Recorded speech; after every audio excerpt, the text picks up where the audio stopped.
Hello YouTube friends, this is John Cornelius here. Wanted to show you how I turn the log, and I use this truck crane from Harbor Freight, a 5,000 pound winch from Harbor Freight. I got a 12-volt battery in here. This is the kind that goes on the little scooters that you drive around at Walmart. It takes a beating and keeps on ticking. You get them for 80 bucks, sometimes 100. They're not very big, they fit in that right there. And I got my whole iron system hooked to that. And that's all you need to turn these logs and to roll them up here up this ramp. Anyway, so you take your wire and you wrap it around this way. And then you put up these things, which I welded in some brackets to hold them right here.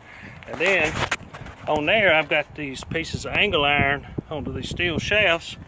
And then I got this part here on here to, when it flips over on the side, that it runs flat with that, flat with this other one down here, and you know that it's ready to leave it like that and brace it up and make your next cut, basically is what I'm trying to say. So let me show you how we turn the log here. And we just wrap it around here and put the hook back up under one of the lines, and usually that's enough. Sometimes you have to hold your foot on it to get it tight. So anyways, we're gonna crank it in here. You see here it's turning the log. See, it's picking it up right there on those things. Flip it over. That's a pretty good sized log. And then it gets flush with this one and flush with that one. And then I take my log holders here and push them up here. You just knock them in on each side, and it'll hold the log in place for your next cut. So anyways, that's how I do that.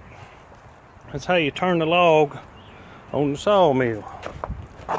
And it works real good. So once I get my log all braced up with these things, probably one on each side on each end, then I take my metal bar right here and I stick it right up under here and just pull these up and pop them off. And I stick these on these little squares on the outside here to get them out of the way. And then I make my next cut, of course, after I take off the cable and everything. But that's how I do it. Hope you have a great day.